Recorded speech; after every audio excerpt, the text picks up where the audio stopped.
Hello, everybody. How are you? My hands are so close.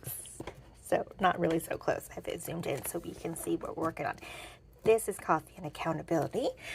Tonight is going to be very different. I decided that accountability and coffee don't just only go with money and finances, but they also go with therapy. My therapist has given me some homework to do, so let's do it together. This is just so that I can get some, please, there I go again, accountability to follow through on the things that I have to do, because I have ADHD and there's that gap, from what to do and knowing what to do. And then there's that massive gap. And then there's doing what you know. So if I record this, I think that'll give me some motivation to actually do it. So let us get into it. We're going over the homework that my therapist gave me to do for an alternative to an impulsive action. So a lot of my impulsivity right now is hardcore affecting my finances to the point where if you've watched other videos, I am struggling. So my therapist and I went over this a little bit, so let's go through this together. So it does say at the top that people with ADD or ADHD often find themselves in trouble without realizing what caused them to get there.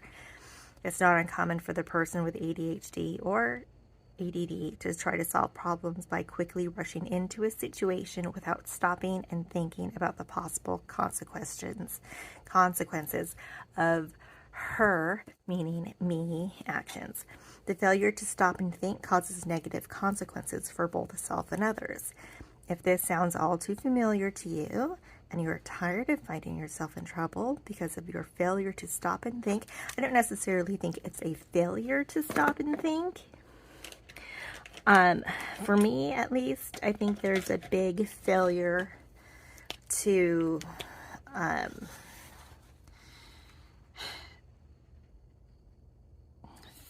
stop and think. Because of your failure to stop and think. So I don't think it's necessarily my failure to stop and think. I know that is a lot of it. I think a lot of it is that I don't think, right? My brain kind of is blank, and it just goes and it does. And I feel like I can't stop that. So it's also the knowing, trying to get to the doing. So it's like I'm in that gap, but I can't necessarily get to the doing. So yeah, I guess it's failure to stop and think. Then this exercise is designed for you. In this exercise, you are taught to use basic problem-solving steps to deal with a stressful situation. By following these steps, you will hopefully find yourself in less trouble with others and feel better about yourself. Okay. Well, that was a paragraph. The first step in solving any problem is to realize that a problem exists. At this beginning stage, you are asked to identify either a major impulsivity problem that you are currently facing or a common reoccurring problem that troubles you and is caused by your impulsive actions.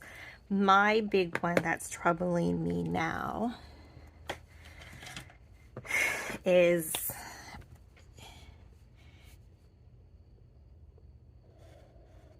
impulsivity.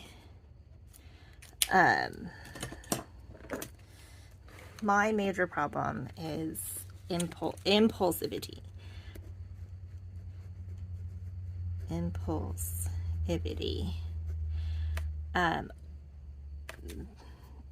Much impulsivity could look like moving to a different city, right, with nothing, or which I've done several times. Could look like just buying something, like my therapist explained it to me when we were talking. It's buying the things that I want rather than buying the things that I necessarily need. Impulsivity, very much impulsivity with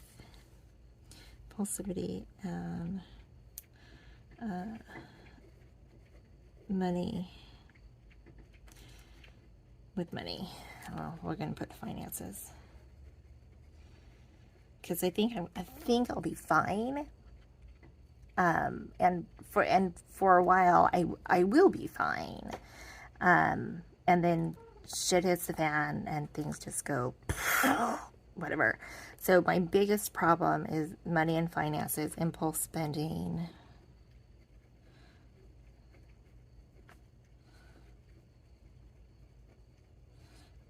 And impulse spending.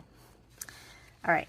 So after identifying the problem, consider 3 different alternative courses of action to help you solve or deal with the impulsivity problem. List the pros and cons of each possible course of action. Record at least 3 different pros and cons for each course of action. First possible action to be taken. So this is the one my therapist and I talk about. That is picking up in store. I'm going to just put in store. Picking up and carry around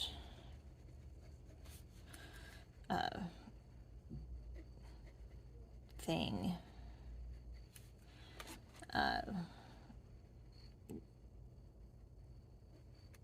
wanted, needed, now. And it's not necessarily, okay, so this course of action could be taken, for me, we talked about, was if I'm in the store and picking up the item and putting it in my cart or carrying it around until I'm ready to go, until my brain has a chance to weigh the options a little bit better. Because what happens is I go into, like, let's take Target. You go into Target, you see like their dollar spot, right? And you see all the fun, interesting things that are $5 or less, and my brain goes, ooh, especially when it's like a jar, or something small that could be useful. My brain will be like, oh, that is awesome. And I'll go to it and I'm like, I have to have this. I just have to have it. And I know that's my brain that says it, but it's not me, it's the brain. I have to have it. I have to have it.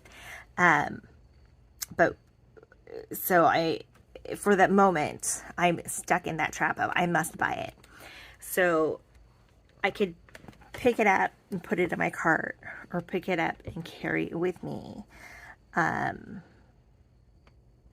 If it came down to that. A lot of times what happens is that I'll be like, ooh, I need that. I'll pick it up and I'll look at it and then I'll put it down and then I'll go about my shopping and then I'll totally forget about it. And I'll totally forget that it exists, and then I'll walk out the store without purchasing said item. I can pick it, I can look at it.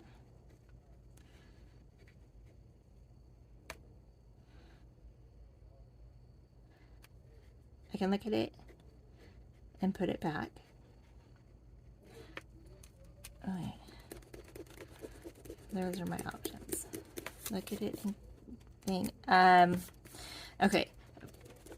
So let's do, yeah, so that's an option. So I can look at it and put it back, and then my brain will forget about it, and then I won't purchase it.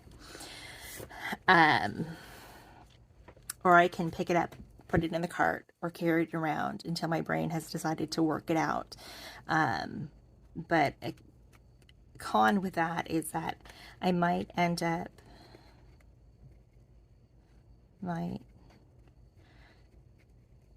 purchasing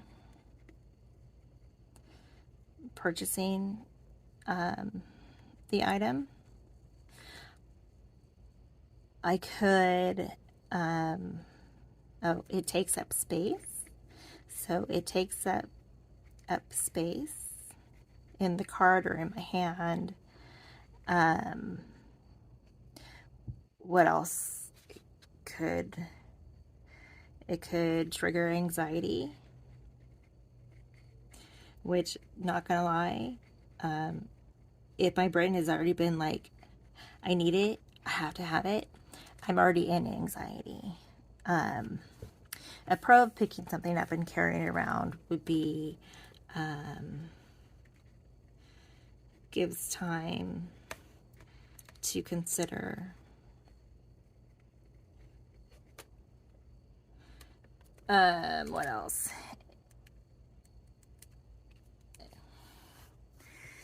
I can feel, I can feel the product. So touch it, smell it, senses.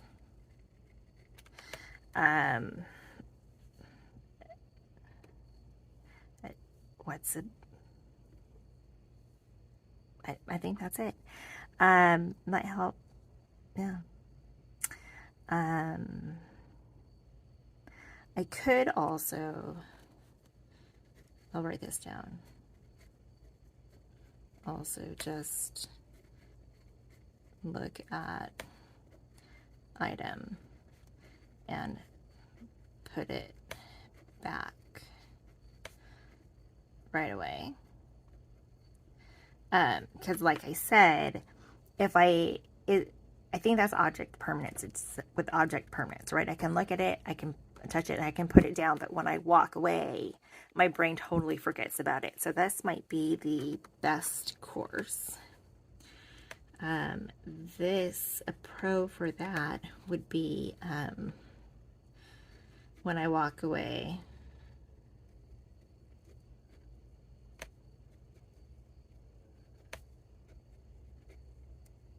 I forget it exists. Yeah.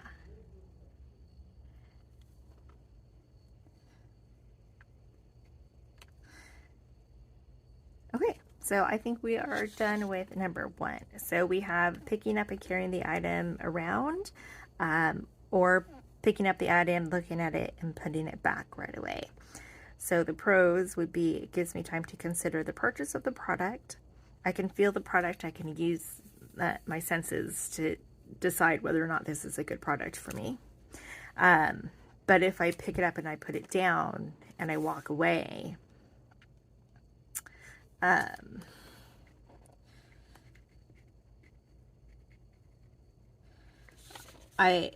I'll forget it exists. It exists, so I will usually end up not purchasing it.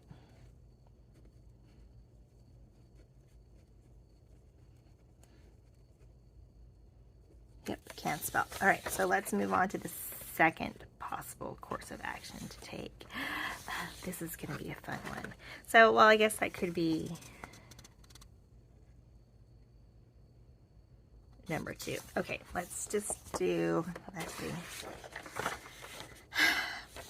This is 2. Actually, we'll do this for 3. 3. And then a con for that would be, I forget it. It exists. Same triggers.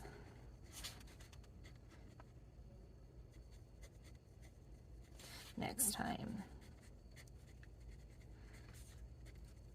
I see the item.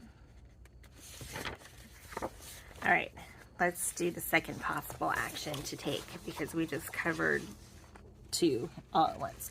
The second possible action to take for my major impulsive spending, bad,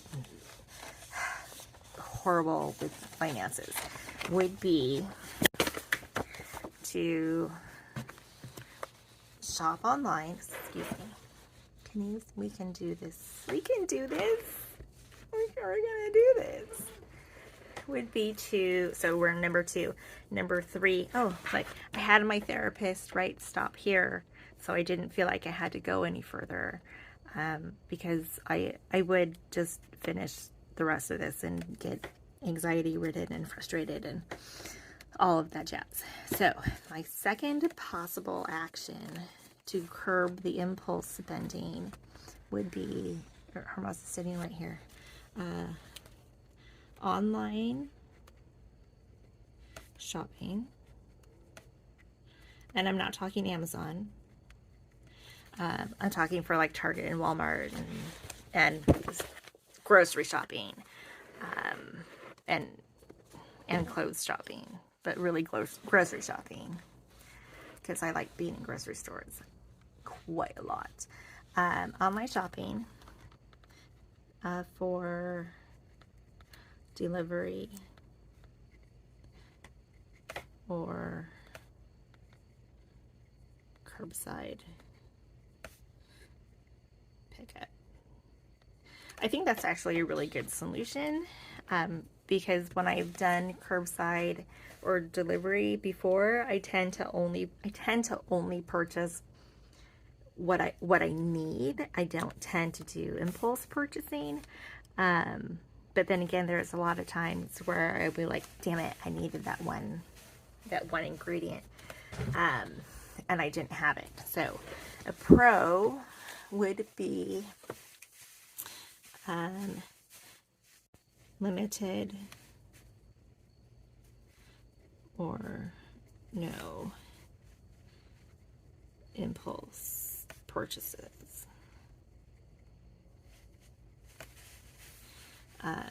Easy. It's easy to do.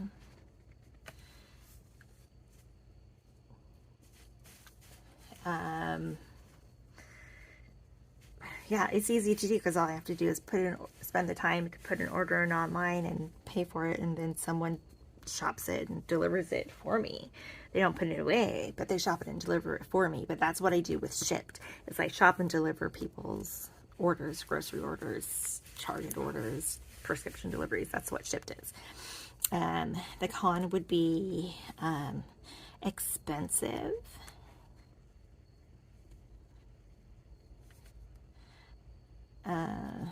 Added markup. So the markup is something to consider. Markup and fees could be forgetting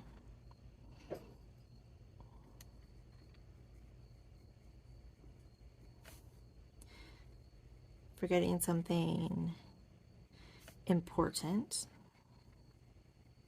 like vanilla when you're out of vanilla, or sugar when you're out of sugar and you're baking. Cons would be little control,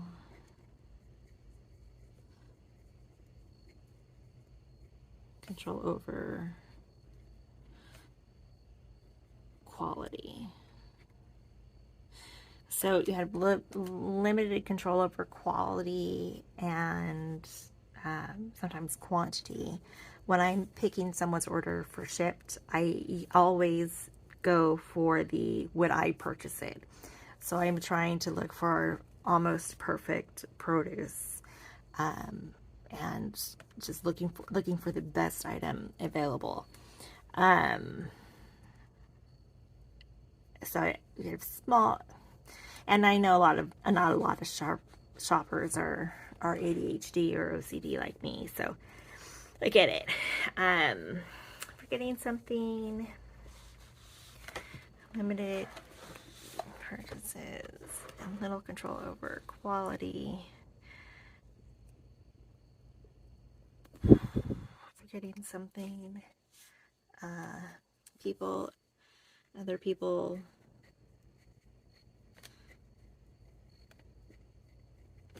shop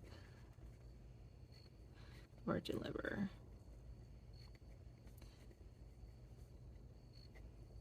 for me, which is nice. So pro is that other people shop and deliver for me, which means I don't have to spend the time in the stores for me. I can just sit home. I can just sit home and wait for it. So I think that's a good. I think we've got a good start. We have a couple things that we can do. I'm gonna change some of this. A couple things we can do that are alternatives to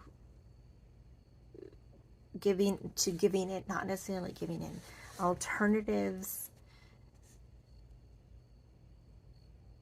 for the brain, so the brain can stop and think and consider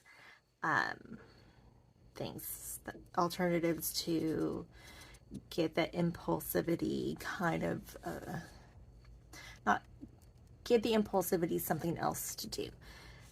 So that is it. Thank you for coming with me on this journey, and that is where we're going to end the therapy homework, because my therapy said stop here, don't go any further.